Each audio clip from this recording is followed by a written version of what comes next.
Good morning student. चलिए सृष्टि का online class start करते हैं। बच्चों, हम लोग व्यापार जो हो रहा था है ना, यानी यूरोप में जो व्यापार में वृद्धि हो रहा था तो उसका हम लोग परिणाम पढ़ रहे थे। पिछले वीडियो में हम लोगों ने जो इकोनॉमिक इफेक्ट है यानी कि जो आर्थिक प्रभाव था उसके बारे में पढ़ चुका था। आज हम लोग पढ़ेंगे आगे। चलिए आगे देखते हैं। सोशल इफेक्ट यानी कि सामाजिक प्रभाव।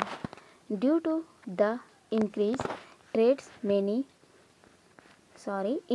many occupations related to it came into existence such as banker, broker, clerk and accountant। देखिए बच्चों, बताया जा रहा है कि यूरोप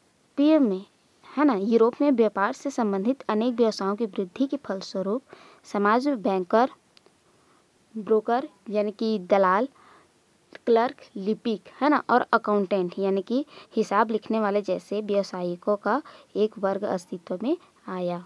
चलिए आगे देखते हैं। We call this class as middle class people. हम लोग इस जो क्लास है ना, ये जो वर्ग है उसको हम लोग मिडिल क्लास पीपल कहते हैं, यानी कि मध्यम वर्ग कहा जाता है। ठीक है बच्चों, समझ में आया। चलिए आगे देखते हैं। Skilled worker and producer also come under this class, यानी कि जो स्किल्ड वर्कर यानी कि जो कुशल कारीगर थे और जो प्रोड्यूसर थे है ना, यानी कि जो निर्माता थे, वो इसी क्लास के अंतर्गत, इसी वर्ग के अंतर्गत आते हैं। चलिए आगे देखते हैं। This type of class is not tie with the bandage of superstition and tradition. देखिए बच्चों, लिखा है this type of class is not tie with the bandage of superstition and tradition, यानी कि यह जो वर्ग था है ना, यह जो क्लास था वह अंधविश्वास यानी कि रूढ़ियों और परंपरा से बंधा हुआ नहीं था। चलिए आगे देखते हैं।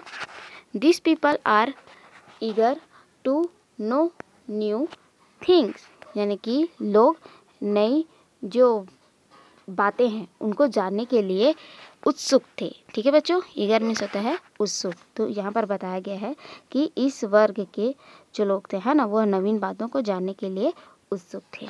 चलिए आगे देखते हैं। In this way middle class become the backbone of modern society, है ना। यहाँ पर बताया गया है कि यह जो वर्ग था है ना, इस तरह जो मध्यम वर्ग था वह आधुनिक सामाजिक व्यवस्था की रीढ़ बन गई। चलिए आगे देखें। आगे दिए है बच्चों पॉलिटिकल इफेक्ट यानी कि राजनीतिक प्रभाव। चलिए आगे देखें। Rise in trade also affected the political area of Europe. व्यापार वृद्धि का प्रभाव यूरोप के राजनीतिक क्षेत्र पर भी पड़ा। Trades for their own interest supported the government.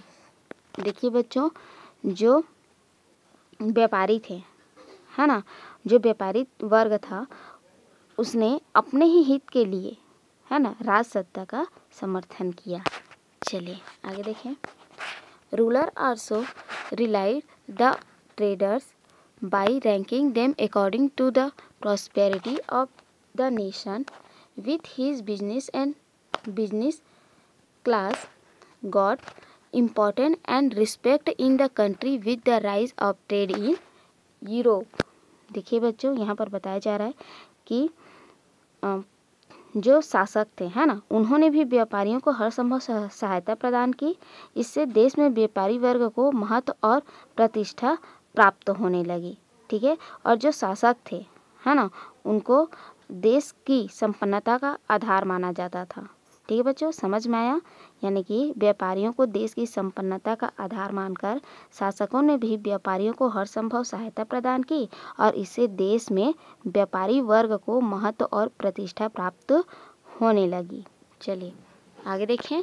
Decline in feudalism took place and new system was established known as the modern society. देखिए बच्चों, लिखा है decline in feudalism took place, है ना, यानी कि व्यापार वर्ग की बढ़ती प्रतिष्ठा के साथ ही यूरोप में सामंतवाद का पतन भी आरंभ हुआ और नया जो सोसाइटी है ना, जिसको मॉडर्न सोसाइटी कहते हैं, उसका स्थापना हुआ। चलिए आगे देखें। देखिए बच्चों, यहाँ पर दिया गया है industrial revolution of Europe in 1850, यानी कि 1850 में जो यूरोप में है ना जो उद्योग था, ठीक है, जो औद्योगिक क्षेत्र थे उसका दृश्य है। ठीक है बच्चों, समझ में आया? यानी कि 1850 में यूरोप में औद्योगिक क्षेत्र का दृश्य। ठीक है, चलिए आगे देखते हैं। Which gave birth to third group and large number of labor society including rich and middle class। देखिए बच्चों, लिखा है कि birth to third group and large number of labor society including rich and middle class, यानी कि जो तीसरा और बहुसंख्यक श्रमिक वर्ग था, है ना, उसको आधुनिक युग ने जन्म दिया। कहने का मतलब यह है कि मध्यम वर्ग, है ना, जो मध्यम वर्ग था और जो पूंजीपति थे, है ना, उसके अलावा जो तीसरे और बहुसंख्यक श्रमिक वर्ग थे, है ना, वो भी इस आधुनिक युग में अस्तित्व में आए। ठीक है बच्चों, चलिए एक बार फिर से समझाते हैं। इसने पूंजीपति और मध्यम वर्ग के अलावा तीसरे और बहुसंख्यक श्रमिक वर्ग को जन्म दिया। चलिए आगे देखें। Rich people were the owner of the factories and industries and they used raw material for the production of goods.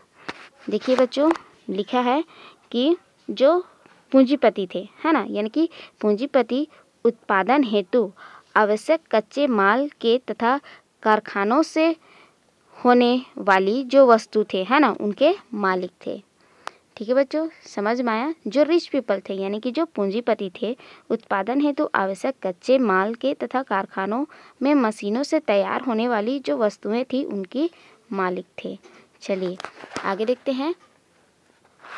There main aim was profit on the sale of goods. जिनका मुख्य उद्देश्य था, जिनका जो मेन एम था यानी कि जो मुख्य उद्देश्य था वह था वस्तुओं को बेचकर मुनाफा कमाना।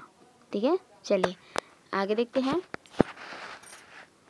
The main control was in their hands, worker used to work under their ownership and used to draw salary. देखिए बच्चों, लिखा है वस्तुओं की बिक्री पर भी उनका नियंत्रण था, यानी कि जो पूंजीपति थे उन्हीं का नियंत्रण था। श्रमिक लोग वस्तुओं का उत्पादन करते थे और पूंजीपतियों से वेतन प्राप्त करते थे। ठीक है बच्चों, आज के लिए इतना ही। नेक्स्ट वीडियो में आगे पढ़ेंगे, तब तक के लिए थैंक यू।